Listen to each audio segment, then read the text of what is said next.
Hello મિત્રો, તો પાછા આપણે આવી ગયા છીએ માય ઇંગ્લિશ વાલા ચેનલ ઉપર. આપ સૌનું સ્વાગત છે મિત્રો.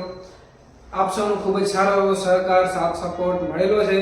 એ આપણા બે વિડિયો ગયા લેક્ચરમાં તો આપ સૌ સારો સપોર્ટ આપ્યો છે, જેમાં સારા એવા વ્યૂઝ પણ મળેલા છે અને 2 દિવસની અંદર ખૂબ સારા એવા સબસ્ક્રાઇબર પણ થઈ ગયા છે. આવો જ આપ સૌ સાથ સહકાર આપતા રહેજો અને સબસ્ક્રાઇબ કરતા રહેજો. જે નવા છે એ આજે આપણા ચેનલને સબસ્ક્રાઇબ કરી નાખજો મિત્રો. તો હવે આજે આપણે અંગ્રેજીના ગ્રામરના લેક્ચરની અંદર આગળ વધીએ. તો આજે આપણે એક નવો જ મુદ્દો લઈને આવ્યા છીએ, જો જેનું નામ છે આર્ટિકલ.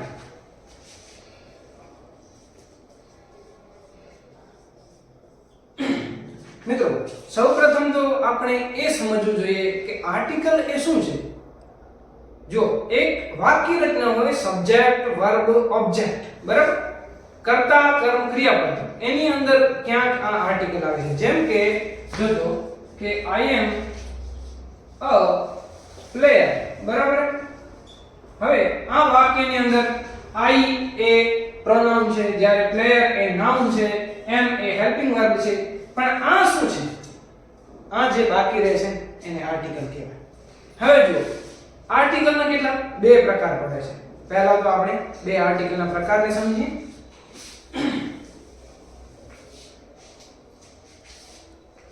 પહેલો પ્રકાર છે ઇનડેફિનેટ આર્ટિકલ. હવે જો મિત્રો, ઇનડેફિનેટ આર્ટિકલ ની અંદર કયા કયા આર્ટિકલ આવે? 2 આર્ટિકલ આવે. પહેલો આર્ટિકલ a અને બીજો આર્ટિકલ an. હવે આર્ટિકલનો બીજો એક પ્રકાર પડે છે જેને ડેફિનેટ આર્ટિકલ કહે છે.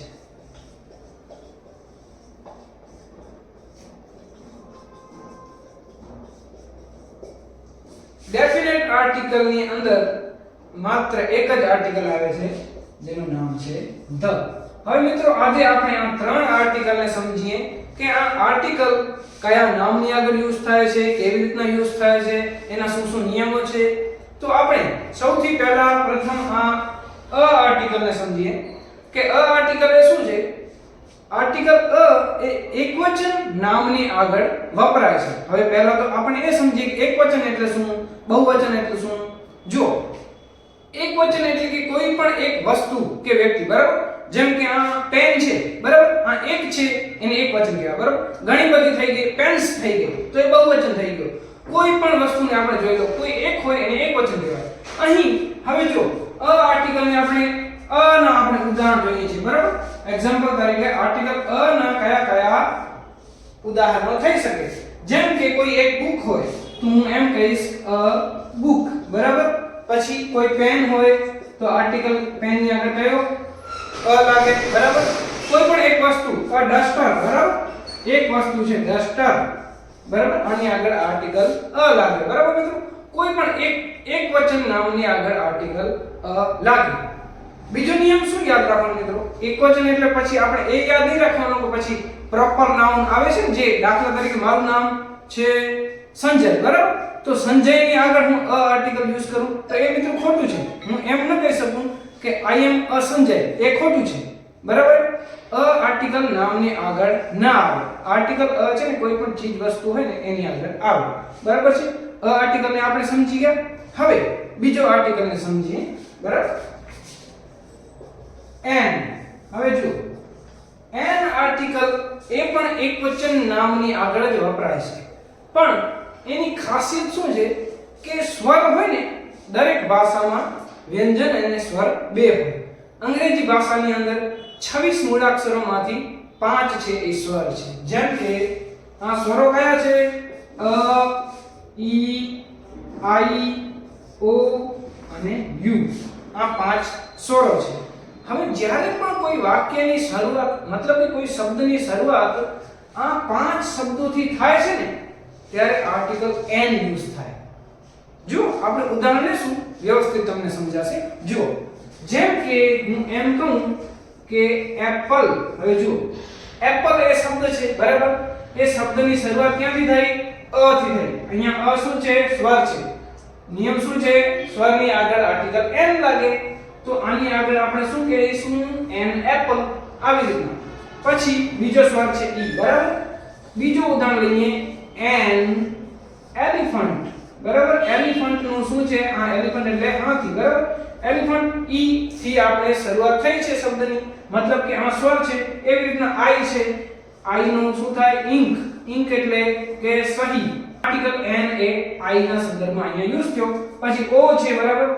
દાખલા તરીકે આ એક શબ્દ છે ઓરેન્જ, અહીંયા શબ્દની આગળ શું શરૂઆત ક્યાંથી થઈ? ઓ થી થઈ, બરાબર. ઓ લેટર એટલે કે આ સ્વરથી શરૂઆત થઈ એટલે આર્ટિકલ એન યુઝ થયો.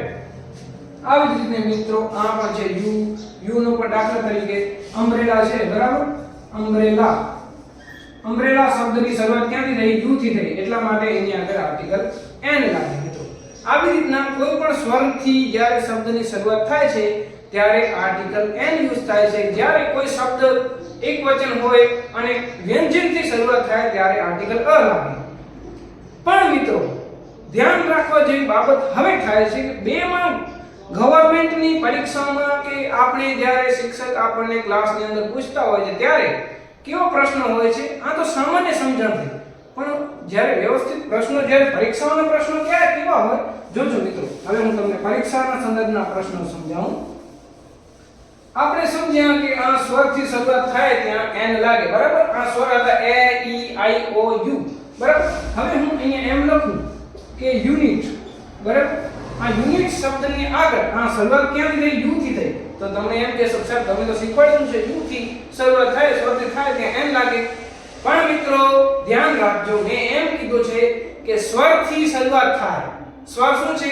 અ, આ, ઈ, ઉ, એ, ઐ, ઓ, ઔ, અમ, અહ. આ બધા સ્વર છે.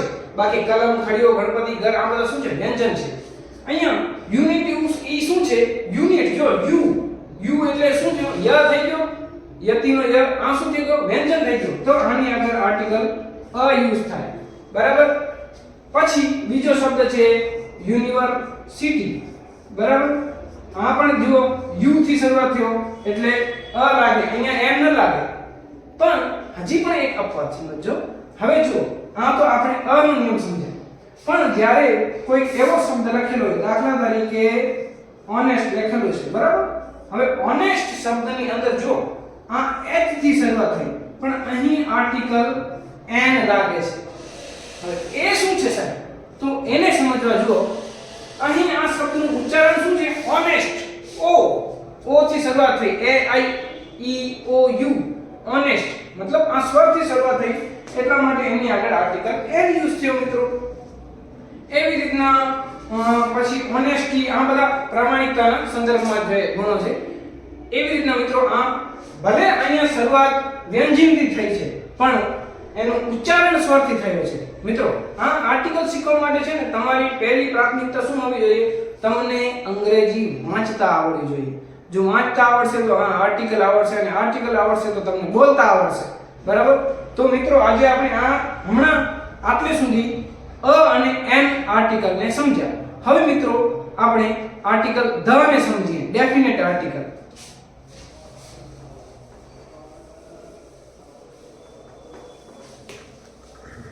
હવે મિત્રો આ જે ધ આર્ટિકલ શું છે ખબર? એ જે નિશ્ચિત હોય ને, નિશ્ચિત દુનિયાની અંદર એક જ વસ્તુ હોય અને નિશ્ચિત હોય ને એના સંદર્ભમાં વપરાય. હવે જો આવી બધી પરિભાષાઓથી સમજશું તો ક્યાંક સમજણમાં તકલીફ પડે, પણ જ્યારે ઉદાહરણથી સમજીએ ત્યારે આપણને અઘરામાં અઘરો ટોપિક પણ સરળ થઈ જાય. હવે જોજો મિત્રો, દાખલા તરીકે દુનિયામાં એક વસ્તુ શું છે?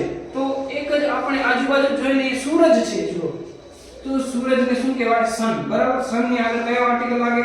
ધ લાગે. પછી મૂન છે તો આર્ટિકલ શું થયો? ધ. પછી શું છે? ધરતી છે, ધ. અર્થ. આવી રીતના એક એક વસ્તુ દુનિયાની અંદર જે એક જ છે. પછી શું છે? દુનિયાની અંદર એક શું છે? અજાયબીઓ છે. The Taj Mahal, the Taj Mahal. પછી આપણા જે હમણાં ગુજરાતમાં જે સૌથી ઊંચી પ્રતિમા બનેલી સ્ટેચ્યુ ઓફ યુનિટી, તો એની અંદર કયો આર્ટિકલ આવે? ધ આર્ટિકલ આવે મિત્રો. The statue of unity. એવી રીતના મિત્રો આ બધા શોર્ટ ફોર્મ છે, બરાબર. આ ધ નો યુઝ કેવી રીતના થાય? પછી દુનિયાની અંદર પર્વતો પણ છે, જેમ કે હિમાલય છે. હિમાલય કેટલા છે? 10 છે. હા 10 છે ને મિત્રો? ના ભાઈ, ચર્ચા કરો, થોડો સર્ચ કરો ગૂગલ માં કેટલા છે હિમાલય. હિમાલય કેટલો? એક જ છે. બીજા એની ગિરિમાળાઓ અલગ અલગ આવેલી છે, બરાબર. તો હિમાલયની આગળ કયો આર્ટિકલ આવે? હિમાલય, બરાબર. એની આગળ આર્ટિકલ ધ આવે. પછી ગિરનાર છે, પછી માઉન્ટ એવરેસ્ટ છે, એની આગળ ધ આર્ટિકલ આવે. પછી ધ નો ઉપયોગ શું થાય? જેમ કે કોઈ પણ ધાર્મિક પુસ્તકો છે, ધ ભગવદ ગીતા, પછી આ રામાયણ છે, ધ મહાભારત, પછી ધ કુરાન, ધ બાઇબલ, આ બધા ધર્મ પુસ્તકોના નામની આગળ પણ આર્ટિકલ ધ આવે મિત્રો. પછી મિત્રો ધ આર્ટિકલ હજુ પણ વિશાળ સ્વરૂપમાં ફેલાયેલું છે. જોજો,